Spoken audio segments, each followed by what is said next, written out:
Então, hoje eu vou falar sobre um livro que ele é basicamente escrito por um pastor. Ele não é um livro espírita. Mas, por não ser um livro espírita, nós temos um outro olhar sobre as coisas também. E nós achamos importante que a gente tire de cada situação da nossa vida, assim como nos estudos, assim como nos livros, nas aulas, no dia a dia, todos os ensinamentos que todas as religiões podem nos fornecer, não é? Às vezes, o que está faltando na nossa vida é um olhar diferente. Talvez a gente está andando no caminho há tanto tempo, repetindo o caminho, que a gente não consegue ver um outro modo de viver, um outro modo de ver as coisas. Então é por isso que o Daniel sempre indica livros espíritas, evangélicos, católicos, umbandistas, né? A gente indica todo tipo de livro. E hoje eu separei um que é pequenininho e chama-se assim, ó, E se Deus mudar os planos? Eu vou colocar embaixo, também no YouTube, o nome do livro é E se Deus mudar os planos? Mas antes disso, a gente vai fechar os nossos olhos materiais, vamos abrir os nossos olhos espirituais, para nesse momento fazer a nossa entrega de amor, a nossa entrega de perdão, a nossa entrega de solidariedade, a nossa entrega de caridade a Deus Pai. Deus amado, misericordioso Pai, nós te pedimos nesse momento, Senhor, dá um abraço apertadinho em cada um que está aqui fisicamente, na Casa da Caridade, e em todos que estão assistindo pelo YouTube. Pedimos, Senhor, a paz para essas pessoas. Pedimos que cada coração que está apertado pelos problemas do dia a dia, pelas mazelas físicas, as mazelas mentais, espirituais, que eles possam ser afagados, possam ser curados. Pedimos, Deus Pai Todo-Poderoso, que oriente as pessoas que precisam tomar decisões difíceis essa semana, no dia de hoje, na noite de hoje. Nós te pedimos, Senhor, coloca um clarão, o clarão do discernimento, na mente, no coração e no espírito de cada um. Pedimos ainda, Senhor amado, que envie os teus anjos encarnados a ajudar os nossos irmãos em estado de necessidade nas ruas e também nos lares. Pedimos, Jesus, nosso irmão querido, que possa visitar todos os hospitais e levar consigo a falange de Bezerra de Menezes para ofertar a cura a quem for de cura. Pedimos ainda, Senhor amado, que visite todos os lares de acolhimento de crianças e de idosos. Levai o teu amor, levai o teu perdão, levai a tua esperança. E nesse momento também pedimos a Nossa Senhora, Mãe de toda a humanidade, dá um abraço em cada coração enlutado que está assistindo a live de hoje e que também está aqui na casa nesse momento. Senhora nossa, pega todos esses filhos que as mãos físicas dessas pessoas já não podem mais tocar, mas a tua mão maternal, teu colo de mãe pode acarinhar. Mãe querida, visita cada um que nesse momento chora pela saudade, pela dor, pela ausência física. Vai lá, Senhora nossa, mostra para essas pessoas que a vida não tem fim. Pedimos ainda, Nossa Senhora, Mãe de todos, acolha todos os seus filhos que tiraram a própria vida porventura do desespero. Dá a eles o teu amor, o amor sem julgamento que só tu, Senhora nossa, pode dar. Pedimos ainda a espiritualidade amiga, ao patrono desta casa, Inácio Daniel, que possa visitar cada um nesse momento e oferecer o passe de cura, o passe de clareamento, o passe de tudo o que eles precisarem. Pedimos a espiritualidade amiga que visite todos os países que estão em guerra, visite todas as autoridades, Senhor, que possa clarear cada decisão que eles venham a tomar em favor do seu povo. Pedimos ainda, Pai amado, nesse momento, abre as portas dos empregos para todos os desempregados do mundo inteiro. Pedimos que visite todos os presídios do mundo inteiro, levai a dom do arrependimento e do perdão, porque, Senhor, Tu és o médico dos médicos e está para aqueles que mais precisam. Pedimos à espiritualidade amiga que nesse momento visite as mãezinhas que são tentantes, aquelas que querem engravidar e não conseguem, aquelas que tiveram os abortos espontâneos. Vai lá, Senhora, Nossa Senhora amada, coloca a mão na barriga de cada um e dá o dom da maternidade. Pedimos ainda por todas aquelas mães que irão adotar, por todas aquelas mães que irão maternar em filhos que lhes foram dados pela espiritualidade. Pedimos ainda nesse momento que a espiritualidade amiga possa abençoar todos aqueles que praticam a caridade, todos os voluntários do mundo inteiro. Pedimos, Senhora nossa, Mãe da humanidade, Jesus nosso irmão e Deus nosso Pai, que abençoe todos os templos, terreiros, centros espíritas, igrejas, todos os locais onde é professarem a fé no Teu nome, que Tu ali esteja. Pedimos, Senhor, por cada um que está aqui, por aqueles que estão estudando para vestibular, concurso, nas escolas, aqueles que querem se profissionalizar. Pedimos ainda pelos nossos irmãos em depressão, os nossos irmãos na tristeza, aqueles que precisam de apoio espiritual e psicológico. Pedimos, Senhor, que olhe para cada um de nós como nós merecemos. Mas, Senhor amado, perdoa as nossas falhas. Nós ainda somos fracos, mas queremos nos fortalecer em Teu nome. E tudo isso que nós Te pedimos, não é em nosso nome, mas é em nome do Teu Filho, Jesus, que é bendito e é eterno. Que assim seja. Pois bem, então, como eu disse para vocês, hoje nós vamos falar sobre esse livro. E se Deus mudar os planos? E aí? E se Deus mudar os planos na sua vida? E se o plano que você tiver feito, tentado executar por algum tempo, não for igual aos planos que Deus tem para você? Ah, Mayra, então Deus tem planos para nós? Ah, sim. Esses planos podem ser chamados também de propósito. Nossos irmãos evangélicos podem falar planos. Nós podemos chamar propósitos ou compromissos reencarnatórios, não é assim, para quem é espírita? Nós temos os nossos compromissos reencarnatórios, que quando a gente estava na erraticidade, nós concordamos com esses compromissos. E quais são esses compromissos? Muitas vezes a gente pensa que o compromisso é só aquele que você vem dizendo assim: a Mayra teve um compromisso de ser médium. São compromissos nesse estilo, mas não é. O seu compromisso pode ser ter vindo mudar alguma coisa no seio da sua família. Pode ser vir aqui promover a paz perto daqueles que você ama. Sua missão, seu propósito pode ser oferecer o perdão àqueles que de vida passada não conseguiram se perdoar.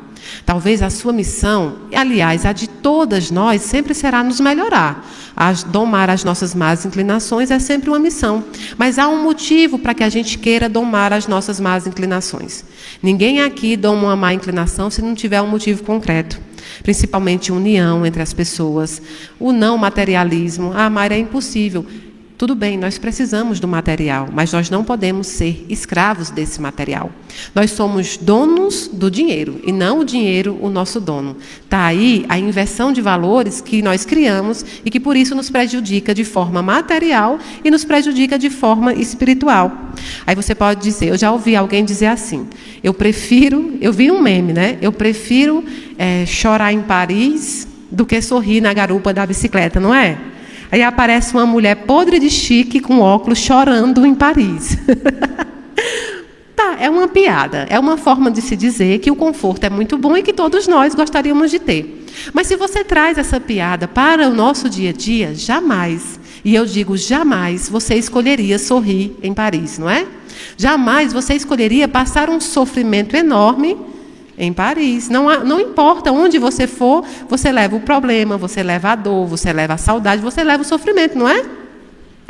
Uma vez eu estava muito estressada, muito estressada com os problemas aqui da casa, quando foi pedido. E aí alguém teve a brilhante ideia de me mandar, vai dar uma volta, vai correr para esfriar a cabeça. Aí eu saí na minha rua correndo, sem parar, voltei. O problema acabou? Ainda piorou, porque eu estava morta de cansada, sem fôlego, as pernas doendo e com um problemão para resolver. Então, não adianta fugir daquilo que a gente tem que passar. Adianta? Não adianta. Quando nós temos um compromisso, um plano reencarnatório, que tem que se cumprir mais ou menos aqui, nós devemos cumprir. Agora, o problema é que a gente acha que os nossos planos são aquilo que a gente quer. Você fala lá no Pai Nosso, você fala assim o quê? Seja feita a tua vontade, assim na terra como no céu. Ou seja, assim nesse plano como no outro plano. Seja feita a tua vontade. Aí eu vejo todo mundo orando, inclusive Mayra Rocha, e aí fala assim, Senhor, que se meus planos não forem igual aos seus, que seja feita a tua vontade, não a minha. Aí no meu coração diz assim, mas se puder ser a minha, eu também agradeço. Só que a gente não tem coragem de admitir, não é? Você fala, não, é tudo como Deus quer. Aí um dia eu estava brincando com o Daniel, e eu não deveria brincar, né, gente? Porque Daniel eu queria uma coisa, uma situação, e aí eu falei, não, se Deus quiser. Mas se Deus não quiser, né, Daniel, a gente tem que ir, ele é isso mesmo. Aí Deus não quis, né? E aí Daniel disse, é porque não era para ser. Aí eu quase que eu chorei dizendo, também nunca é para ser, nunca. Por quê? Porque a nossa vontade dentro de nós quer prevalecer sobre aquilo que a gente tem fé. E não adianta mentir, porque tem gente que fala assim, não, eu aceito tudo de Deus. Não, gente, Deus está vendo. É normal, nós somos humanos e nós não temos ainda a natureza que Jesus tinha quando veio à Terra. Então é normal que você fale, mas Deus... Eu brinco com uma colega minha, que ela é muito ansiosa, aí eu brinco que ela vai orar para Deus e fala assim, Jesus, me concede, né, tal coisa. Aí, beleza, terminou a oração, 2 minutos depois ela volta lá, e aí, Jesus, alguma novidade? Ou seja, porque ela também quer no momento dela, a gente quer o quê? No nosso momento. Às vezes Deus concede aquilo que você queria, só que concede lá na frente, quando você está preparado. E você não pensa nisso. Eu me lembro que numa época aí, que estava construindo a minha casa, a minha residência mesmo. Porque quando você está construindo, se aperta muito, né? Financeiramente, todo mundo. Porque obra é uma coisa que não acaba. O pedreiro te pede 1000 coisas e ele espera você ir lá, voltar para te pedir, não é? E aí eu me lembro que um dia estava muito apertado, eu até brinco, e meu irmão inventou de ir lá para casa. Meu irmão, aqui de Brasília, inventou de ir lá para casa. E eu não tinha dinheiro para comprar o lanche, porque no outro dia, um lanche especial, que eu digo, né? Porque no outro dia ia cair o salário. Então, eu estava esperando o salário cair, porque a gente já tinha... Acontece, né? A gente faz isso, é normal. Rapaz, aí eu comecei, meu Deus, e eu não ia pedir para ele trazer, né? E eu comecei naquele aperreio, aí eu estava lá dentro, botando umas roupas para lavar, quando eu botei a mão no bolso de uma calça, tinha R$30. Corri, comprei um bolo, uma Coca-Cola, né? Então, hoje, aí depois que passou-se os anos, as coisas melhoraram, né? A gente vai estudando, a gente vai trabalhando, a gente vai conquistando também. E aí eu pensei, outro dia a gente conseguiu conquistar umas coisas e eu pensei assim, lá atrás eu precisava tanto, passei tão apertado e agora chega assim, sabe aquele dinheiro que você encontra na calça, 1000 anos? Mas sabe por quê? Porque não era. Ali era o tempo que eu tinha que passar por aquilo. Então vai ter dia na sua vida que você vai estar apertado financeiramente, que você vai estar apertado psicologicamente, que fatos vão acontecer e que você vai achar que é o fim. Quem aqui não teve uma separação de um amigo, de uma esposa, de um namorado, que você achava que nunca mais você ia ser feliz? Às vezes até a viuvez, não é? Quando você tem, que você achava assim, eu nunca mais vou poder ser feliz, eu não consigo mais. E aí, de repente, não é o tempo que vai passando, é você que vai mudando a sua forma de ver e você consegue ver pequenas felicidades. Por quê? Porque não era tempo. Eclesiastes, lá em Eclesiastes 3, diz o quê? Há tempo para todas as coisas debaixo do sol. Então, se Deus mudar os planos, a gente precisa se adequar à mudança de Deus. Porque se Ele mudar os planos nossos, é porque esses planos nunca estavam nos nossos compromissos. E se Ele mudar os planos que Ele tinha para nós, é porque aquilo deveria se impor. E Deus é Deus. Se Ele disser sim, Ele é Deus. Se Ele disser não, continua sendo Deus, não é? Então, se Ele mudar os planos, a gente precisa se adequar. E esse livro é um pastor falando, é um pastor estrangeiro. Então, ele fala sobre várias experiências que ele teve na hora que ele estava lá ensinando as pessoas ou estudando. E a primeira é que ele fala assim, e se Deus escolher você para fazer algo importante? A primeira lição do livro é essa. Se Deus escolher você, que está aqui na fileira sentado, para fazer algo bem importante. Tem pessoas que dizem assim, Mari, eu acho que eu não conseguiria passar pelo que você passa. Eu acho que eu não conseguiria assumir um compromisso desse. E assim vai nos achos. Por quê? Porque a gente diminui o propósito que Deus tem para a gente. E ele usa das maiores histórias bíblicas nessa lição para nos mostrar o quanto nós dificultamos os propósitos divinos. Um dia eu disse numa live que Deus não protege você, ou eu especificamente. Não tem nenhum dos filhos dele que seja mais especial do que o outro, não. Não existe, Mayra é uma filha amada, o alecrim dourado que Deus quer. Não. Deus não protege a gente por sermos especial. Deus protege o propósito dele. Se você estiver andando dentro do propósito que Deus quer por você, Ele não vai te livrar do laço do passarinheiro porque você tem os olhos verdes, não. Ele vai te livrar do laço do passarinheiro porque você está seguindo o propósito dele. Então não é você que é especial, é o propósito que é. Então, quando você pensar em desistir de um propósito que Deus te deu, imagine, a proteção não é para você. A proteção é para o propósito dele. Então, ele começa a falar sobre Moisés. Quem foi Moisés? Moisés foi um menino judeu, jogado nas águas do rio, e que a rainha lá, resolveu pegar ele, achou ele muito bonitinho e colocou para o faraó criá-lo. E ele foi criado como um verdadeiro príncipe. Ou seja, era muito mais egípcio do que judeu, porque foi criado com eles. Então, tinha muita segurança, tinha muita riqueza, muito tudo. Então, quando eles escravizaram o povo judeu, Moisés era judeu, mas se reconhecia como se fosse um egípcio. E Moisés, um dia, visitando os campos de trabalho que eram terríveis, viu quando um soldado, quando uma pessoa bate muito em um judeu, e ali o seu coração clama. Ali o seu coração clamou e viu que era o povo dele que estava sendo massacrado. Em que pese ele estar em boas condições, o povo estava sendo massacrado. E aí, só que Moisés não parou para pensar. Ele fez a justiça com as próprias mãos. Ele mata esse soldado e depois foge para o deserto. O primeiro ponto nessa história é que quando você coloca a mão sobre a mão de Deus, você está dizendo a Deus que você consegue resolver sozinho. Quando você faz justiça com as próprias mãos, você está dizendo para Deus que eu posso, eu resolvo, pode se afastar. Quando você confia algo ao Senhor, você entrega sem sequer titubear.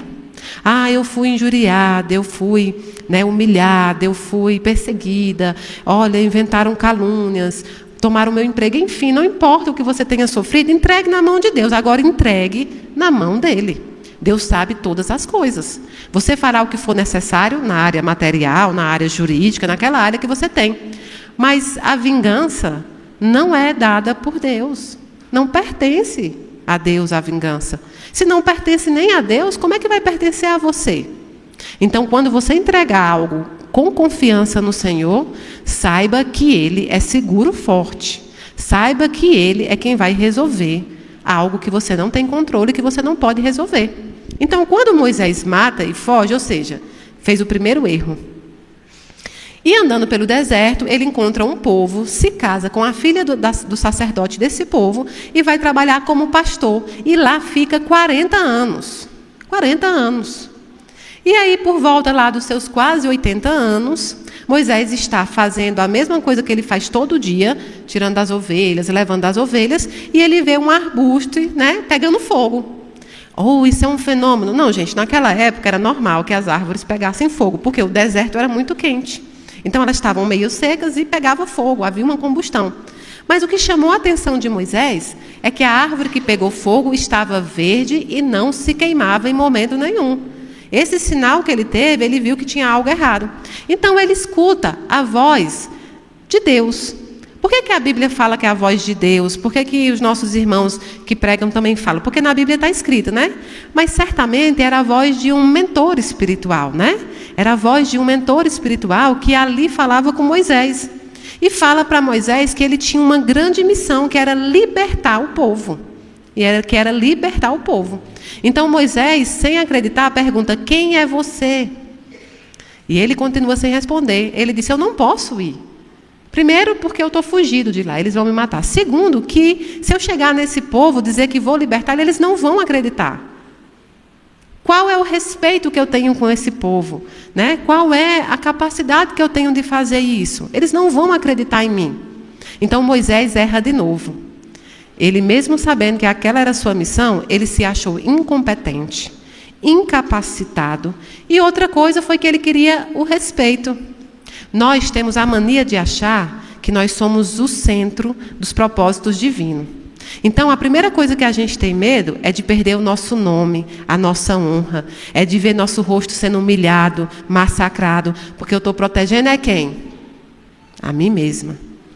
Quando, na verdade, eu tenho que proteger o quê? O propósito de Deus. Eu não sou nada.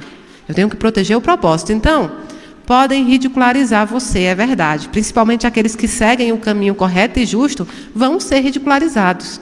Mas ainda assim a gente precisa seguir o propósito divino. Nesse livro, o autor fala que nesse momento, quando Moisés diz, eu não tenho respeito deles e eu sou incapaz, eu não sei o que falar. Quem é você? O autor diz, isso não é humildade.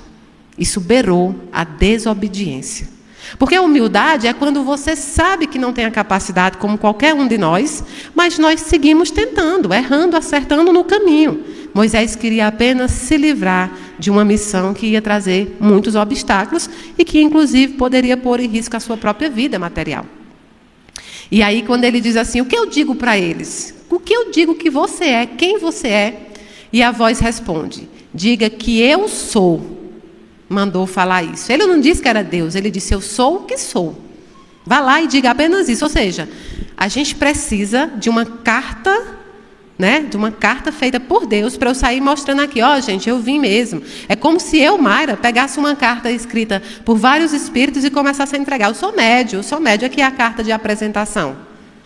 E onde é que fica os obstáculos que eu tenho que passar para me aprimorar? Então, eu não estou querendo o propósito, eu estou querendo o quê? A facilidade. E nenhum propósito é alcançado com facilidade. Tem algo fácil na nossa vida? Você consegue algo fácil? E quando você consegue algo fácil, o que é que ele perde? Quando algo é muito fácil, ele perde o valor, não é verdade? Quando você não tem dinheiro, cada coisa que você compra, você sabe que tem ali o seu sacrifício. Então, você compra uma sandália e você cuida dessa sandália, não é verdade? Antigamente, na idade ali da minha mãe, dos meus avós, aliás, eu ainda cheguei a passar por isso. Minha cidade tem uma festa de Santana, da padroeira. E a gente só comprava 2 roupas por ano, 2 roupas novas, que era para a festa de julho e a de novembro. Então, o que é que a gente fazia? A gente cuidava dessas roupas, porque no próximo ano, e o pior, gente, manhã comprava 2 roupas e a festa era 7 dias. Entenda assim o complicador do negócio. Se eu só vestisse uma blusa, a calça do outro dia, a blusa, né, repetisse. Então, o que é que a gente fazia? Pensando nisso, a gente juntava essas roupas dos anos passados e rezava para não engordar. Então, eu já fui para uma festa com a roupa da moda de 2 anos atrás. Eu me lembro que já estava na moda daqueles tamancos, lembra? Aqueles tamancos altos? E eu estava com a mesma sandália da Xuxa de 1000 anos atrás. Porque a gente só comprava. E calçado era só um na Marte Center, que era chique em outra cidade. Ah, eu me sentia a poderosa. Eu me lembro, gente, não era nem para eu contar isso, amanhã deve estar em casa morrendo. Eu me lembro que uma madrinha minha disse assim, eu vou te dar uma bota, estava na época da bota. Vou te dar uma bota de cano alto de presente. E eu fui falar para a mãe, e a mãe disse, rapaz, compre 2 sandálias com esse valor dessa bota, porque a sandália você vai usar. A bota, gente, o jati é 42 graus na sombra. Mãe disse, essa bota você não vai aguentar. Mas eu chorei, dei piti, comprei a bota, linda e maravilhosa. Era bota com saia, era não sei o quê. Maravilhosa, tinha uns 12 anos. Menino, esse calor começou a esquentar. E toda festa eu com essa bota. Era bota com calça, bota com short, bota com... E manhã você vai usar. Porque você queria comprar essa bota. Eu não estava mais aguentando a bota. E a bota não se acabava. Porque quando você não gosta, não é? Resultado, passei uns 3 anos usando essa bota. Então, era uma época que a gente dava valor às coisas. Menino, você nem sujava a roupa. Outro dia teve um dia que eu pensei com minha irmã, era a roupa branca do Réveillon, que a gente já tinha, olha que humilhação. Menino. Eu pegava as roupas da minha irmã e ficava afogada, e minha irmã ainda fazia eu tirar no meio da rua. Era uma coisa assim. E aí um dia eu me lembro que eu não podia sujar a roupa, eu coloquei um papel filme assim, e aí eu dizia que era a moda, porque eu era criança, mas olha, meu Deus do céu, misericórdia. E aí a gente dava valor. Mas o que acontece com os nossos filhos hoje dessa geração? Todo dia uma roupa, todo dia um calçado, todo dia um negócio. Aí o menino faz o quê? Não dá valor. Eu tiro, porque eu dou os exemplos, é meu, né, lá de casa, né? Então eu tiro pelo meu filho. Um dia fui comprar um... Eles são sempre muito bonzinhos. Eles nunca exigem nada, tudo que você dá. Que eu tenho um pão duro que eu disse para vocês, né? Tem um que não abre a mão de jeito nenhum. Atravessa o mar. É chegar de eu ir comprar um sanduíche e ele dizer, se for com o meu dinheiro, compra o sanduíche para o outro e me dê a batata dele. É nesse naipe aí. Aí o outro não. O outro é muito mão aberta. O outro usava todo tipo de tênis possível. Então eu comprava os tênis ali na C&A, entende? Porque criança o pé cresce rápido, né? Comprava o tênis em qualquer loja que eu achasse assim que ele ia gostar, comprava. E tem um tênis que eles usam aí, que é tipo uma marca que parece que chama Jordan, se eu não me engano, né? Que tem o cano alto. E eu acho que lá na escola ele viu o menino com essa marca. E eu comprava do Cano Alto, só que era MDF, né? Vocês sabem o que é MDF? Meio de feira, muito bem. É a marca que a gente bota, a marca que é para não, né? Porque é isso, porque você tem que criar seus filhos na capacidade do que você pode, não é? E às vezes você até pode mais, mas você vai criar do jeito que tem que ser criado. Eu me lembro que meu filho dizia assim, aí ele disse assim, mãe, eu queria um tênis Jordan. Eu fui lá e comprei o falsificado. Que não era o Jordan, era um tênis bonito, mas não era o Jordan. Quando eu cheguei em casa pela primeira vez na vida, eu vi ele dar um piti pelo um tênis. Não, que esse tênis é falso. Olha o que o menino vai dizer. Aí eu estava muito brava, eu disse assim, não é falso não, é fácil. Esse tênis é fácil. Ah, você não quer não, né? Não, tá. Pois tá bom. Peguei o tênis no outro dia, dei para um filho de uma amiga minha e o bichinho ficou tão feliz, mandou até vídeo. Aí eu mostrei para ele, ele disse, e o meu tênis agora? Eu digo, agora você vai ficar com esse tênis até o final do ano. O tênis velho que você tinha. Porque se você não quis o que eu podia dar, você não terá um sacrifício meu para comprar um tênis que você vai perder. E ele ficou até o final do ano, que realmente eu não volto atrás. E aí no final do ano, minha filha, eu cheguei com 2 tênis. Tirei o primeiro, que eu fiz o teste, né? Mais ou menos, e o outro que eu sempre compro também no final do ano, para ficar já para a escola.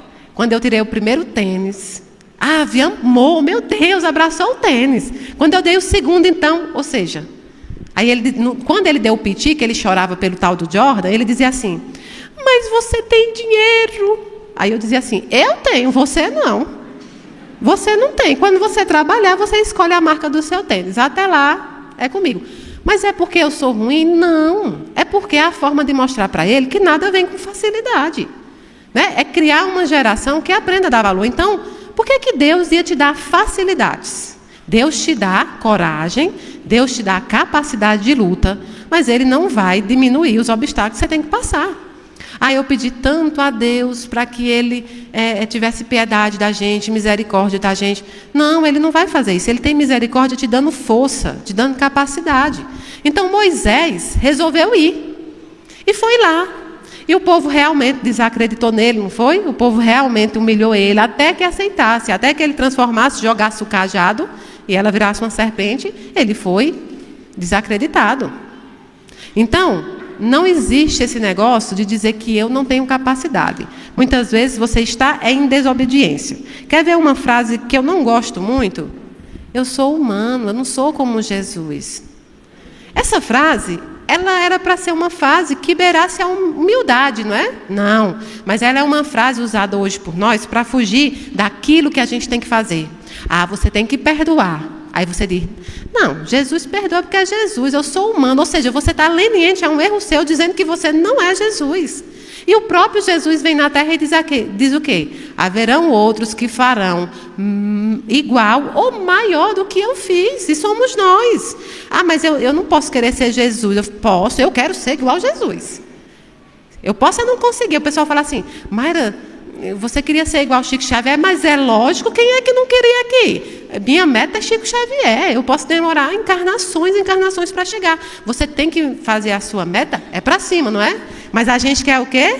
A gente quer se nivelar para baixo. Olha, você tem que perdoar e parar de falar mal dos outros. Aí você faz assim. Eu não consigo porque eu não sou Jesus. Jesus, eu sou humana. Daqui a pouco você olha para mim e faz assim. Mas eu não sou pior do que a fulana, porque a fulana fala mal e não sei o quê. Você se comparou para baixo. E para cima não pode. Mas para baixo. Eu não vou estudar para o vestibular, não. Sabe por quê? Porque fulana tem dinheiro e vai pagar particular. Mas tu não tem, criatura. Estudar, não é? Correr atrás. Então, essa primeira lição é muito importante e é muito bonita. A segunda, ele diz assim, e se você perder tudo de repente? Essa é a segunda lição. E se você perder tudo de repente? O que é tudo? O que é perder tudo, gente? Pode falar sem medo de errar. O quê? Casa, alguém falou casa? Saúde. Entes queridos. O que mais? Amigos? Podemos falar em amigos? Podemos falar em bens materiais também? Em emprego? Em fama? Em status? Podemos? Podemos. Quem foi que perdeu tudo isso na Bíblia? Cristo, ele se doou, não foi, Breno? Perdeu mesmo, veio pobre de tudo em questão de bens. Mas outro que perdeu também foi Jó. A história de Jó é que ele usa para essa nova lição. O que é que Jó perdeu, gente? Os filhos todos, os bens todos, tudo que ele possuía, ele perdeu. E no final, ele ainda perdeu a saúde. Disse que Jó, a Bíblia está lá escrita, que nos finais do tempo, Jó, cheio de feridas, raspava com os cacos de telha aquelas feridas e colocava cinzas da fogueira para parar com a dor. Olha a que ponto Jó chegou. E Jó era uma pessoa má? Na Bíblia está dizendo que Deus disse, Jesus dizia para aquele que estava testando, um dos meus maiores seguidores, era um seguidor das palavras cristãs. Claro que essa história bíblica é simbolismo, gente? Jamais Deus iria colocar uma pessoa em sofrimento para testá-la. É um simbolismo do que significa, e se eu perder tudo? É igual comparado a uma pessoa, eu conversei com uma pessoa um dia, uma colega minha na faculdade. Ela vivia reclamando para mim que era uma época difícil, então a gente pegava 2 ônibus, pegava o metrô para chegar em Taguatingaçu. E chegando lá, a gente ia comer alguma coisa. E a minha colega, ela tinha um netbook, na época era uma coisa, um netbook. E eu não tive sorte nem com isso. Eu mandei comprar um no Paraguai, naquela época o povo ia no Paraguai trazer, O meu pifou na primeira semana. E eu paguei o ano inteiro juntando, mas tudo bem, ainda me lembro dele. Com todo carinho do mundo, do tanto que eu fiquei furiosa. Mas ela tinha esse netbook, tinha um celular e tinha alguma outra coisa. E ela vivia dizendo, eu não tenho nada. Vivia blasfemando, eu não consigo mais, eu não tenho nada, eu não consigo nada, eu não arranjo nada. Eu trabalho e não tenho nada. Quando foi um dia, arrombaram a porta do carro dela, levaram tudo. Aí ela chegou chorando e disse assim, eu não tenho nada mesmo, eu perdi tudo. Eu disse, ainda bem, tu dizia que não tinha nada, agora perdeu tudo. Tudo o quê? Tu não tinha nada, tu disse que não tinha nada. Às vezes a gente acha que não tem nada. Por quê? Porque a gente acha que os bens materiais são aqueles que importam. Aí quando você enfrenta a perda de um ente querido, você fala, nada importa. Tudo isso vai ficar para trás. O meu cargo público vai ficar para trás. Meu status vai ficar para trás. Aquele carro que eu troco todo ano perde todo o valor. Ele tem preço, eu vou trocar, vou comprar, sei lá. Qual é um carro caro aí, gente? Quer dizer, todo carro está caro, Chuta um carro bem caro.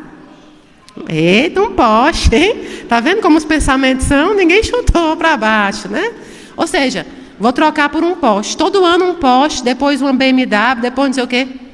Quando você perde realmente o que importa, você vai olhar para aquele Porsche e vai dizer, não tem valor. Minha vida não tem mais graça, não é? Por quê? Porque você não aprendeu a tempo a dar valor ao que tinha valor e preço ao que tinha preço. Então, quando você bate um carro, que quem está dirigindo o tempo inteiro, tem grande chance de ter um acidente ali ou outro, um pequeno acidente. Você fica furioso com o acidente do carro. Você chega em casa brigando com a esposa, com o filho. Tem homem que o carro vale mais do que tudo. Até você perder algo que tem valor. Até você entender que você bateu no para-choque do outro carro, amassou o seu inteiro, porque Deus te livrou de algo pior. Eu fui viajar num avião e eu cheguei atrasada. Agora eu não tenho dinheiro, agora eu perdi a passagem, agora não sei o quê. E aí o avião ocorre alguma coisa, aí você começa a compreender o quê? Que não era o seu momento e Deus estava com a mão ali, porque não era o seu momento. Então, quando ele diz assim, e se você perder tudo? Jó perdeu tudo. E tem até um hino que todo mundo gosta, que pelo menos eu gosto, que ele faz assim, Jó, e o que é que você vai fazer? Aí o hino diz o quê? Eu vou adorar, não é? Simplesmente adorar. Então Jó, diante das dificuldades que passou, diante de todas as perdas, o que é que Jó fez? Adorou a Deus. Mayra, eu não vou adorar, eu não consigo adorar sem meu filho, sem meu pai, sem meu irmão. Eu não consigo adorar. Só que eles não são seus, nunca foram. Essa é a pior ilusão que nós criamos. Os nossos filhos são nossos? Nos pertencem? Nossa vida nos pertence? Nós nem sequer nos pertencemos, porque se nós fôssemos donos do nosso espírito, a gente escolhia a data que iria desencarnar, como iria desencarnar, não é verdade? Porque tudo pertence a quem? A Deus. Então, quando Deus requerer o que é dele, a gente tem que aprender a entregar. É fácil? De jeito nenhum. É legal? De jeito nenhum. Mas pode ser amoroso quando você entende que eles voltaram para a casa do Pai. Eles voltaram para o seu verdadeiro lar. Nós somos estrangeiros nesse planeta. Aqui não é nossa casa, não. Aqui é nossa passagem. Nós passamos por aqui. E as nossas almas, elas reconhecem o verdadeiro lar. É porque a gente ainda anda muito em matéria aqui nesse plano, mas as nossas almas reconhecem o verdadeiro lar. Quantas pessoas prestes a desencarnar começam a dar sinais? Quantas pessoas dizem para você, eu estou vendo alguém aqui no quarto, alguém veio me buscar. Quantos relatos nós não temos isso? Porque nossa alma reconhece para onde a gente deve voltar. Então, no dia que você sentir que perdeu tudo, saiba em primeira mão que todas as outras coisas que têm preço podem ser reconquistadas. Dinheiro, você pode reconquistar. Mas você vai aprender que você não quer viver só para isso. De repente, quando você aprende a dar valor às coisas, o dinheiro só te serve se isso te ajudar a ajudar os outros, a abençoar os outros e te fazer feliz, fazendo a felicidade de alguém, não é verdade? Eu li um livro, que eu não me lembro o nome, que uma pessoa bilionária, de repente, senta numa varanda e fala assim, e agora? Eu já tinha tudo que eu quis, e agora? O que é que faltou para essa pessoa? Propósito. Não descobriu o verdadeiro propósito. Mayra, é pecado ter dinheiro? A espiritualidade diz que você tem que ser pobre de dinheiro, pobre de bens materiais. Ela te diz isso, gente? De jeito nenhum. Agora ela te diz, veja bem o que você faz com o que você tem. Nós todos aqui estamos, nós não somos, nós estamos por enquanto. Você está médica, eu estou servidora, você está professora, você não é. Tudo pode mudar. E o que você pode deixar de bom onde você passar é o exemplo de bondade. Eu sempre digo onde eu trabalho, eu digo eu quero sair daqui, né? E quando outras pessoas vierem trabalhar, fala assim, ó, passou aqui uma menina muito boa, passou uma menina que me ajudou, passou uma menina que me acolheu. Porque, de verdade, só vai lembrar que você trabalhou até meia-noite seus filhos, ninguém mais. Se você desencarnar hoje, amanhã a sua mesa tem alguém. É ou não é? A empresa não vai olhar para você e dizer, não vou mais contratar ninguém. Amanhã, suas coisas vão ser levadas para a sua casa e tem uma pessoa lá. E só quem vai lembrar que você viveu para ganhar dinheiro serão os seus entes queridos que sentirão saudade de você. Conheci também uma pessoa nessa lida de psicografia que ele dizia assim para mim, eu não tenho mais saudade do meu pai agora que ele está desencarnado do que eu tinha quando ele estava encarnado. Olha que coisa dura. Ou seja, ele disse, eu tinha saudade com ele encarnado, eu não via ele. Ele era médico e tirou trabalhando. Então, para mim é a mesma coisa. Olha que coisa dura. Às vezes a gente tem uma mania de dizer, eu quero dar o melhor para os meus filhos, né? Mas o que é o melhor? O melhor é você dar um bom caráter, boas condições de estudos, mostrar o valor para eles e também aproveitar daquilo que você pode usufruir. Então, é bem-vindo. Nós vivemos num mundo material, dinheiro é preciso. Porque se eu viesse aqui dizer para vocês que dinheiro não era preciso, aí como é que vocês iam se sustentar, comer, ter condição de saúde e de outras coisas? Não. Desde que você trabalhe honestamente, trabalhe com o seu suor e o dinheiro venha dali, é dinheiro abençoado, com certeza. Tudo que a gente conquista é uma bênção, só que a gente precisa entender que isso são bens materiais. E precisa entender que com os recursos você pode ajudar outras pessoas. Não só com o recurso de dinheiro. Dinheiro é o recurso mais barato. Mayra, né? Não. É sim, quer ver? Sabe qual é o recurso mais caro? Porque ele é esgotável, esse recurso que é mais caro. Dinheiro é inesgotável. Eu posso falir hoje financeiramente, trabalhar e conseguir de novo, não posso? Eu posso, inclusive, me adaptar com o que eu ganho. Se eu falir, eu posso retornar uma vida, não sei o quê. Ah, Daniel está rindo aqui. Falir de quê? Não é só um exemplo. Falir do que não se tem, né, não? Ou seja, mas se eu fosse bilionária, né, essas coisas assim. Agora, qual é o recurso mais caro que nós temos? Tempo. Doe o seu tempo àqueles que você mais ama. Porque esse é o recurso mais precioso e esse é o bem mais precioso. A maioria, grande maioria das pessoas não sofre tanto com a saudade, porque a saudade não faz doer. Elas sofrem com a ausência que elas foram na vida daqueles que desencarnaram. Elas sofrem um remorso de não estar em datas comemorativas, de não ligar um bom dia, uma boa tarde, uma boa noite. Elas sofrem com a ausência que elas foram na vida deles. Eu posso corrigir essa ausência? Pode, porque eles vivem conosco, eles convivem. Mas concordam que é bem mais duro? Por isso que eu digo para vocês, não percam tempo. Ah, eu estou trabalhando dia e noite, dia e noite, dia e noite. Tem uma amiga minha, que ela faz um monte de plantão, e eu falo para ela, minha amiga, tu está devendo, né? Eu digo que ela está devendo a uma coisa que eu não posso citar, né? A um homem que empresta dinheiro. Eu falo, tu está devendo porque tu tem que tirar de noite, de noite, de noite.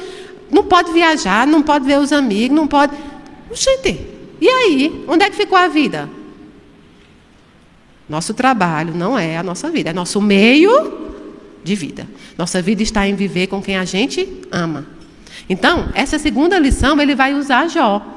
Mas ele vai aprofundar e vocês vão ver como é maravilhoso esse livro.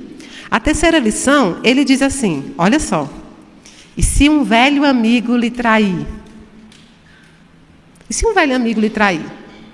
Como é que a gente se sente quando a gente é traído? Péssimo, né? E como é que a gente se sente quando a gente que trai? Como é, gente? Pior? É mesmo? Alguns são, sim, é verdade. Alguns se sentem muito mal. Outros procuram desculpas para poder, apaziguar.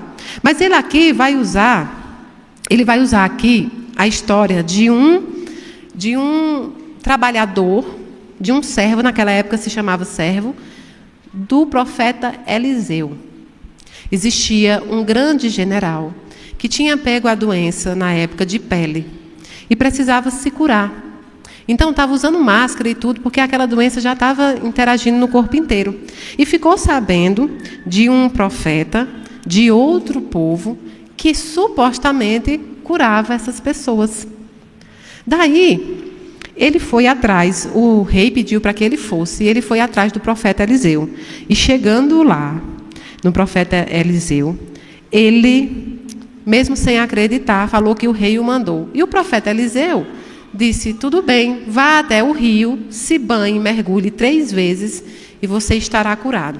Ele não acreditou, inclusive ele xingou naquela época, dizendo que aquilo ali era uma barbaridade, que ele tinha viajado há muito tempo, numa época de cavalo, para você chegar lá de pé. E aí, mas mesmo assim o soldado fala assim, meu senhor, nós viemos até aqui, não custa tentar, vamos ao rio e se banhe. E aí ele foi ao rio e se banhou, e se curou. Imaginem como ele ficou grato àquele profeta. E ele era um homem de muitas posses. Ele volta ao profeta Eliseu e oferece fortunas para o profeta Eliseu. Ouro, prata, tudo aquilo que era caro naquela época. E o profeta diz que não aceita, porque aquilo não era trabalho dele. Quem curou ele foi quem? Deus, a fé dele, Então, ele não aceitou. Esse general ficou extremamente assim, como é que ele não aceita? Mas agradeceu, abençoou ele e foi embora com os cavalos cheios de ouro. Mas ele tinha um servo que chamava Gease. E Gease era um servo muito competente, sempre foi muito amoroso, muito correto, nunca tinha dado motivos para que o profeta achasse que ele ia o trair. Gease, vendo aquilo, pegou o seu cavalo e correu atrás do general no meio do caminho. E disse, olhe, aconteceu um problema e o meu senhor mandou pedir o dinheiro, porque ele vai precisar. O general, muito grato, fez o quê? Deu todo o dinheiro para Gease. E aí, como nada fica escondido aos olhos de Deus, isso é uma verdade absoluta, o profeta teve uma visão e viu que era verdade. E quando foi questionar Gease, Gease disse que foi verdade. Ou seja, ele foi traído por um velho amigo. E ele ficou péssimo, como nós todos podemos ficar se isso acontecer. Todos nós já passamos por isso. Talvez agora você está lembrando de alguém aí. Talvez agora você está com a lembrança. Fulano fez isso comigo, era alguém que eu confiava muito. Mas a traição só pode vir de quem? De quem a gente confia, senão não tem traição. Porque um inimigo, que considera você um inimigo, não vai te trair. Ele já tem a ideia fixa sobre você. A traição é sempre de alguém próximo.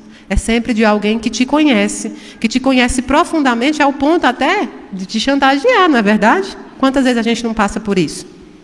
E o que é que eu faço se um velho amigo me trair? O primeiro ponto é entender que você não pode controlar os atos dos outros. Ele pode ter te traído, pode ter saído sujo, pode ter saído violento, pode ter saído, como eu já vi acontecer, te ridicularizando em público, te colocando em público como ruim. Você sempre será o ruim da história de alguém. E se permita ter esse lugar. Porque essa pessoa só vai lembrar da parte ruim. Da parte boa, quando precisou, quando você esteve, ela não vai lembrar. Isso é lógico. Algumas pessoas traem, não só por maldade. O homem, ele é mais ignorante do que mal. As pessoas traem por ignorância, traem por likes, traem por fama. Trocam as verdadeiras amizades, trocam as bênçãos divinas por coisas materiais. Quem aqui não já passou por isso? Então, o que você pode fazer é entender que isso é um processo do outro. O que é que eu aprendo com isso? Eu serei leal. Se vão me trair, eu não sei. Agora, eu serei leal. No dia que contar essa história, eu estarei lá com lealdade. Eu não fui a público falar o que eu sabia. Eu não fui a público contar os segredos que me foram ofertados, não é? As relações acabam e aquele que é mais decente faz o quê? Segue seu caminho, não é? Mas nem todo mundo é assim. Então, ainda que o outro te traia, você não pode trair o outro. Você tem que manter a sua lealdade. Ah, bom, mas agora pronto. Se balançou todinho aí agora, né? Eu não sou assim. Você é. Porque Jesus foi traído, não foi? Ele expulsou Judas. Ele beijou Judas. Porque Jesus quis dizer para Judas, essa é a sua natureza, a minha não é. Então, se você for traído, mostre a essa pessoa que você não é assim. Talvez ela aprenda, talvez um dia ela volte, talvez um dia ela reconheça, e talvez um dia ela nunca reconheça, mas isso não é entre você e ela, é entre ela e Deus. Não se sinta mal por ser traído, não se sinta mal por ser ingênuo, não se sinta mal por ter dado amor a quem te retribuiu com veneno. Quem tem que se sentir mal é essa pessoa. Se ela não se sente, não é você que vai se sentir. Continue seu caminhar, não olhe para trás. Esses dias alguém me pediu um conselho, eu disse, olhe para frente, não fale do assunto e siga. Tudo se resolve com paciência. Chico Xavier já dizia, né? Tudo aparece, tudo se resolve, as peças vão sendo colocadas no lugar. Ah, Mayra, isso é muito duro. Ah, eu sei, pode ter certeza que eu, Mayra, sei. Mas tudo é colocado no momento certo. Um seguidor um dia mandou uma mensagem que me pegou muito profundamente. Ele dizia assim, Mayra, quando Sócrates foi condenado por 72 juízes condenaram Sócrates, um dos maiores filósofos que já existiu no planeta Terra, um dos homens de maior sabedoria, que trazia para as pessoas o pensamento crítico, inclusive. Ele foi condenado por 72 juízes, condenado a tomar veneno. Vocês sabem da história, né? A cicuta. E ele disse, vocês lembram do nome de um desses 72 juízes? Só um nome, alguém lembra? E Sócrates? Todo mundo lembra quem foi Sócrates. Então, todo mundo vai lembrar quem foi você, do exemplo que você deu. Os maus, aqueles que traem, aqueles que te consideram inimigo, os violentos, os ignorantes, serão esquecidos. E é pouco tempo para cair no esquecimento. Então, seja você aquilo que você quer ensinar para os outros. Ah, Mayra, estão falando. Não, mas eu não tenho o que falar. Mas você sabe. Sei, mas eu não vou falar. Mayra, se você dizer às pessoas. Não vou. Não foi esse o meu compromisso. Entenderam? Então, ele vai falar sobre essa traição do servo. E vocês vão compreender o quão bonita é essa história. Porque eu falei por alto. Porque já está passando quase do momento da gente encerrar. Uma das outras, não vou falar o livro inteiro, as lições, porque são 8, não vai dar tempo. Mas uma das últimas que eu vou falar com você é assim, ó. E se você precisar chamar alguém à responsabilidade? E se você precisar chamar um amigo à responsabilidade? Ou uma pessoa da sua congregação? Ou uma pessoa do seu trabalho? E isso? E se você precisar? Aí ele vai contar a história dele mesmo. Ele disse que quando ele recebeu uma igreja para pastorear, né? Ele já recebeu uma igreja de um outro pastor que era muito conhecido. Então as pessoas iam à igreja, lotavam a igreja não por ele, mas pelo outro pastor. Pelo que o pastor ensinou, pelo que o pastor pregou, pela a ideia que o pastor propagava de Jesus. Mas ele, quando assumiu, pegava a igreja lotada. E aí, um dia, alguém elogiou como ele pregava a palavra e ele sai para a esposa dele e diz, olha só, mais ou menos assim o diálogo. Olha só, fulano disse que eu sou um dos melhores evangelistas que já existiu. Primeiro ponto, um dos melhores evangelistas. Esqueceu todos os apóstolos e todos os diáconos que passaram. A esposa dele, que ama muito ele deixou bem claro, disse mais ou menos a ele assim, Só essa pessoa acha isso. Eita, terminou o casamento? Não, a esposa dele teve coragem de dizer o que as outras pessoas não têm.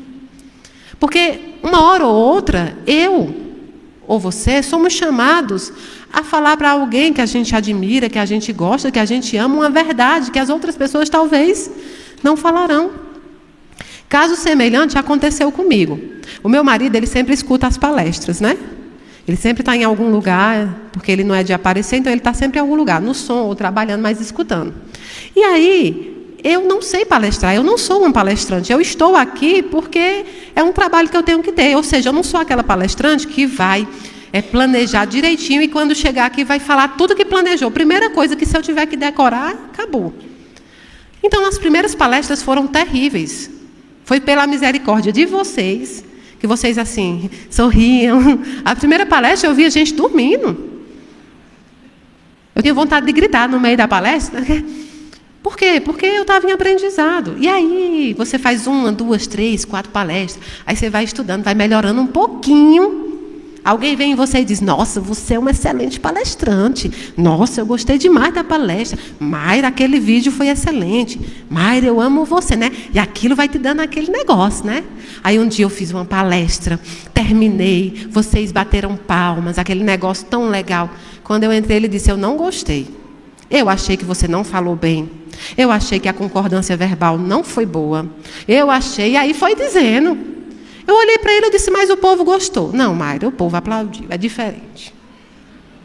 A partir daí, nunca mais Mayra Rocha faz uma palestra sem estudar. Mesmo que eu não tenha estudado para esta palestra, eu estudei ao longo da semana. Algum assunto ali eu já tenho para trazer. E comecei a entender também que eu não sou uma boa palestrante. Ou seja, eu tenho muito para chegar a ser palestrante. E para chegar a ser boa, talvez nessa encarnação. Por que eu, quando me chamam nos eventos, eu falo, gente, coloca um palestrante que está iniciando antes de mim, que vocês colocam, na outra colocaram Haroldo Dutra. Né? Para quê? Coloca Haroldo Dutra, quem é Mayra Rocha? Fiquei envergonhada. Aí vem Gibele, cantando, emocionando vocês, vem Mayra. Flamarion vai falar antes de você. Eu digo, meu amigo, aí você acabou com tudo. Ou seja, alguma hora você vai precisar chamar a atenção. Seja seu filho, seja seu companheiro de trabalho. Se você ama, você vai chamar. Agora, a diferença é como se chama a atenção. É com arrogância? É se colocando superior? Não. Os espíritos mais evoluídos, os espíritos mais cultos, aqueles que estão ainda encarnados, mas que estão caminhando, eles nunca criticam, nunca. Eles te ensinam. Eles chegam em você, são capazes de dizer, eu acho que você está bem, mas eu acho que tal ponto, se você fizesse, ia melhorar. Talvez você chegue na sua amiga, sabe aquela amiga que fala assim, eu sou sincera demais. Aí olha para as pessoas e diz, que roupa feia, não combinou em você. Seu cabelo está horrível. Não, sabe aquela pessoa que acha que isso é sinceridade? Talvez você chegue nela e fale assim, olha, você sabe que eu te amo. Eu tenho uma chefe que quando ela vai dar uma bronca, ela fala assim, com todo o carinho do mundo, o que vem depois é bronca. Quando ela diz com todo o carinho, aí você já sabe. Então, você chega na pessoa e diz, olha, eu acho que aí não é sinceridade. Essa pessoa te pediu opinião sobre a roupa? Não. Sobre o cabelo? Não. Você sabe o que essa pessoa está passando para que hoje ela esteja assim? Não. Então, quando não te pedir a opinião, não dá não. Aí, se ela começar a enganchar muito, já que você é amiga dela, você olha para ela, saculeja e diz, isso não é sinceridade, isso é falta de educação. E pronto, está resolvido. Quantas vezes Daniel não fez isso comigo? Os bons espíritos, eles não brigam conosco, eles nos ensinam, principalmente disciplina. Você olha para uma pessoa aí do seu lado e às vezes pensa assim, meu Deus, a mulher está com o cabelo branco até aqui, descendo e a pintura aqui. Olha para os pés dela às vezes, olha para o pé dele e fala, nossa, que sapato sujo. Você já entra na casa de Deus pensando isso, é verdade. Você olha para uma irmã da igreja e fala, toda arrumada, isso aí tem coisa. É verdade, vocês não se choquem não, porque é verdade. Quem aqui já não olhou um vestido, nem que disse assim, esse vestido ia ficar tão melhor em mim. Todas nós, por quê? Porque a gente tem os erros. A gente faz isso, né? Ou então você olha uma pessoa que chegou aqui com uma roupa mais curta e fala assim, isso é roupa? Isso é roupa de vir na igreja? Isso é roupa de vir na casa de Deus? Aí está lá o mentor te dizendo, isso é língua de estar falando na casa de Deus. Você nem percebe, não é? Então, quando você vai chamar a atenção, você lembra como você gostaria de ser chamado a atenção. Eu digo aqui aos voluntários que eu conheço cada voluntário que eu tenho aqui. Então, quando alguém está insatisfeito com algum voluntário que chega até nós para nos comunicar, eu sei realmente se foi verdade ou se não foi, ou se foi uma percepção errada, né, da pessoa. Mas eu jamais vou em público desonrar qualquer um dos trabalhadores de Cristo. Não, eu vou pedir desculpa e vou dizer, olha, eu vou tratar o assunto. E quando eu chegar a ele, eu falarei com ele. Entenderam a diferença? Você elogia em público e você corrige no particular. Até porque, imagine quantos defeitos esses voluntários já não viram em mim. E eles também não fazem isso em público. Eles chegam e me falam alguma coisa. Entenderam? Então, essa é a diferença. Mas que você vai ser, precisa um dia chamar alguém à responsabilidade e vai. Um filho, acordar ele e dizer, bora, minha filha, para o mundo, vá, 18 anos, sai da cama. A gente vai precisar fazer isso. A forma que se faz é que é diferente. Eu me lembro que o meu mais velho, vocês já perceberam que o meu mais velho é mais, né, pé da 90, né? Eu não sou adepta a bater. Não é algo que me enobrece. Por quê? Porque eu acho que é desleal a sua força, né? A força de um adulto. Ah, Mayra está falando de um tapinha. Não, estou falando de bater. Estou falando de usar agressão. Estou falando... Mas sabe que nossos pais tinham um outro tipo de criação, né?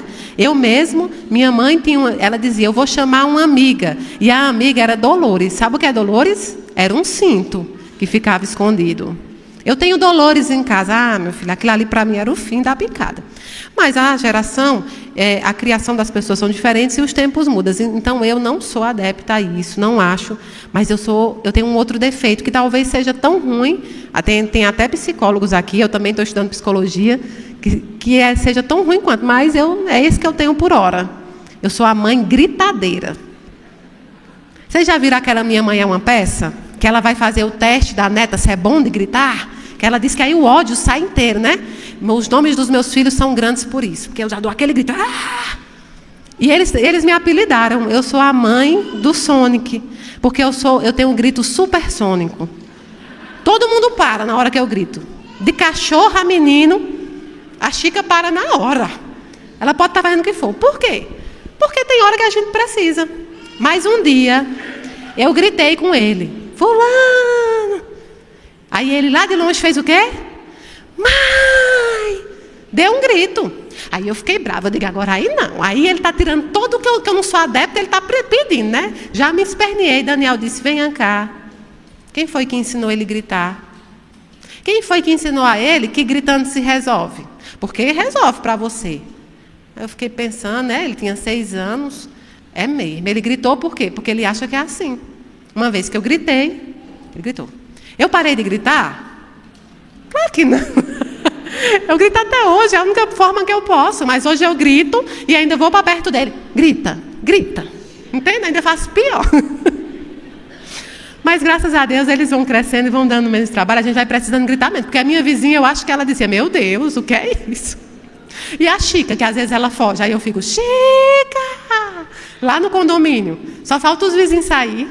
Então, assim, vejam como vocês fazem, porque vai ser assim que vão fazer com você. Vejam se é assim. E o Espiritismo diz o quê? Não faça com outro que você não gostaria que fizesse. E para finalizar a palestra, para começar o passe, a última lição que eu vou poder dar aqui do livro, mas vocês comprem o livro ou peguem emprestado, tá? Aqui na Casa da Caridade, ele é maravilhoso. Ah, Mayra, mas eu li e eu achei que ele é muito evangélico. É um pastor, né? É um pastor falando. Mas não tem problema nenhum. Você vai aproveitar aquilo de bom que ele está dizendo ali, o que não for da sua fé, você vai apenas respeitar. Eu consigo ler qualquer livro e ver a espiritualidade em qualquer um, independente. Então, é a mensagem central que a gente tira, não é? Tem muita gente aqui que não é espírita. Quem é católico aqui? Tem umbandista? Candomblessista? Tem evangélico? Tem evangélico, tá vendo? Tem messiânico? Então nós temos aqui várias religiões hoje na Casa da Caridade. Temos evangélicos, temos católicos, temos candomblecistas, temos umbandistas. E todas essas religiões e doutrinas têm o que ensinar. E praticamente ensinam o quê? A mesma coisa. Fé, caridade, amor e perdão. Então não há um livro evangélico, um livro católico. Há um livro. É igual música. Tem música pagã? Não, música é música. Agora cada um se afina com um tipo de música diferente, não é verdade? Então, a última lição que nós vamos falar hoje, ele fala assim, presta atenção, que essa é dura. E se alguém chutar você quando você tiver caído? E se alguém chutar você quando você tiver caído? Tem um ditado, não tem, gente? Qual é o ditado? Qual é o ditado? Chutar cachorro morto. Aí ele começa dizendo assim, nesse exato momento, você pode estar sendo chutado, quando você está na sua pior fase. O que é que você pode fazer? O que é que você faz? Normalmente, o ódio vende muito. As coisas ruins vendem mais do que as coisas boas. São mais consumidas. Por quê? Porque a gente entra nessa vibração. Fulano de tal, artista tal se separou. Todo mundo olhando a fofoca do artista. Quando muita gente está com um casamento ruim dentro de casa. Mas vai parar para prestar atenção aonde? Na fofoca do artista. Menina, eu subi no muro ali, quase caí. Eu vi a vizinha brigando com o marido, que o marido traiu a vizinha com a fulana da outra casa.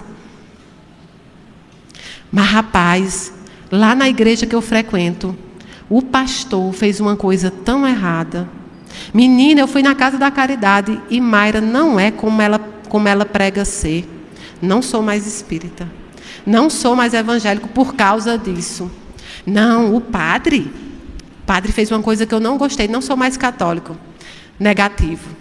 Você não é mais evangélico, não é mais católico, não é mais qualquer religião, porque dá trabalho ser isso. Porque o pior dos trabalhos é você ter que se reformar e reconhecer as suas faltas. E você não está afim disso, porque é duro, porque é difícil. Saiba de uma coisa, todos nós um dia passaremos dores inexpressíveis. E o que é uma dor inexpressível? É uma dor que palavras não explicam. E nessa dor, algumas pessoas irão se aproveitar. E vão lá fazer o quê? Um chutezinho, né? Um negocinho. Eu passei por isso há pouco tempo. Pessoas que estavam lá no meu passado, pessoas que conviveram comigo, pessoas que desapareceram por N motivos. Quando eu fui atacada, fizeram o quê? Foram lá dar um chutinho no cachorro morto. Peraí, eu vou lá. Peraí, não sei o quê. Mayra, olha fulano.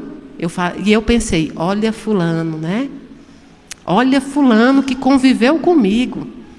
Que comeu do meu feijão. E aí um dia eu disse para o Daniel, e aí, Daniel? Eu vou ficar calada. Ele disse, vai. O silêncio é a resposta mais cara que você pode dar. Sabe por quê? Porque a mão de Deus é forte, grande e poderosa. Essas mesmas pessoas que te atacaram vão ter que assistir você ressuscitar. Não é o hino? Existe vida aí. Ele não diz isso? Eu vou mostrar para quem achou que terminou? Porque aquele momento é o momento que você tem que passar. Aquele momento de luto, que teus familiares te atacaram, que te culparam pela morte de alguém, que disseram que tu não era boa mãe, não era bom pai, que fizeram, seu filho fez coisa errada. Quem aqui não passou por isso? Às vezes uma mãe que teve um filho, né, que escolheu um caminho errado, foi ali assassinada e vem 1 milhão de julgadores apontar o dedo na hora do pior sofrimento dela. Procurou, achou, não é assim? Fulano desencarnou de uma doença decorrente de um alcoolismo. Aí vem ali as pessoas na família e falam o quê? Escolheu esse caminho. Uma pessoa que tirou a sua própria vida por desespero. Vem ali um pastor, um padre, uma Mayra Rocha, seja lá quem for, não tem mais perdão. Você perdeu o emprego. Pense comigo, você foi um grande chefe no serviço público. Ou você foi um grande chefe numa empresa multinacional. Ali você tinha amigos, você tinha pessoas que iam deixar comida para você, bolo para você. Você era exaltada, você era elogiada, você tinha milhares de amigos. Perdeu o cargo, o que é que acontece? Vamos falar a verdade, quantos amigos? No máximo 1 ou 2. Ali você perdeu o valor que tinha para eles, porque algumas pessoas só veem pelo que você tem, pelo que você possui, por aquilo que você é naquela forma. Então você vai aonde? Pro chão, né? Você está lá, cachorro morto. E o que é que vai acontecer? Chute. Vem uma pessoa que era sua amiga e vai dizer, mas é porque procurou. Mas é porque não era boa chefe. Aí você fica lá se sentindo humilhada, se sentindo traída, coração apertado. Aí Deus olha bem no fundo dos seus olhos, porque Deus pode estar num amigo, Deus pode estar num pastor, Deus pode estar num evangelho, Deus pode estar no que Ele quiser. Deus vai usar uma criança, uma música, um hino, um vídeo na internet. Vai olhar dentro dos teus olhos e vai dizer, por que está no chão? Eu te fiz tapete? Quem te disse que esse aqui é o teu fim? Quem te disse que chegou a hora de findar? Tu é grande, tu é um filho meu. Vai passar, isso vai passar e eu vou te levantar. E quem te chutou, vai ter que assistir você levantar.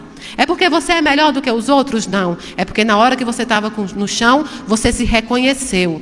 Uma pessoa falha, uma pessoa que pode ter errado, mas ainda assim você se reconheceu uma pessoa que era serva pequena de um Deus grande. E Deus levanta os seus filhos no momento que é necessário levantar. Nunca vi um filho de Deus não ser honrado. Nunca. Todos nós, inclusive aqueles que te chutam, vão ter que passar o processo de ser chutado, que é lei de ação, reação. A lei do retorno não falha. E aí você vai ter um momento que você vai poder chutar. E o que é que você vai fazer? Se você não puder dar a mão naquele momento, você vai se afastar. Mas mal você não vai fazer. Quantas oportunidades nós não temos de devolver o mal? E Chico Xavier já dizia, né? Bendito é aquele que na hora de revidar, escolhe não revidar. Posteriormente eu tive chances e eu pensei, né? Me balancei, que eu sou humana, né? Peraí, Daniel falou, peraí o quê? Vai não, você não vai. Você vai ajudar. Peraí, pelo amor de Deus. Vai chegar a hora que essa pessoa vai precisar da sua ajuda. E você, Mayra, vai dar testemunho na ajuda dessa pessoa. Então, a gente não fica no chão. Assim, na evolução, ninguém derruba você. Por quê? Todos nós estamos no chão já. Somos rastejantes. O que eu digo de derrubar é derrubar a sua moral, derrubar a sua conduta. Aí, quando você está lá no chão, Deus quer que você aprenda o quê? Que isso aqui não te pertence. Que, minha moral, minha imagem, né? Apareceu um vídeo assim meu. Eu estou sofrida porque eu... Não, é o propósito de Deus. Quem tem que aparecer é Deus. E Deus só vai aparecer quando você se diminuir. João disse que tu cresças e eu diminua, Senhor. Então, no dia que você estiver no chão, que as pessoas te pisarem, lembre que você não é tapete e que no momento certo você vai se levantar e vai ter a oportunidade de revidar, mas é com amor, com seu exemplo. Quando aquela pessoa estiver no mesmo chão que você teve deitado, você vai dizer, se eu puder te ajudar, eu estou aqui. E se eu não conseguir, eu vou me afastar e vou pedir a Deus que venha uma outra pessoa para te ajudar. Porque eu estive onde você me colocou. Eu estive lá onde você me colocou. E sei que não é bom. Então, quando você estiver no chão e as pessoas te chutarem, deixe. Não há mal que dure para sempre. Se a alegria não dura para sempre, imagine o mal. Então, se hoje você é um cachorro morto sendo chutado, lembre que lá na frente você é um leão da tribo de Judá, como Deus. Você vai se levantar de novo, você vai olhar para frente, vai levantar, como é aquela música? Levanta, sacode a poeira, todo dia é um novo dia. Me derrubaram ontem, eu caí ontem, me pisaram ontem, no outro dia eu levanto, e o que é que eu aprendo? Não vou usar mais roupa branca, porque os pisões ficam.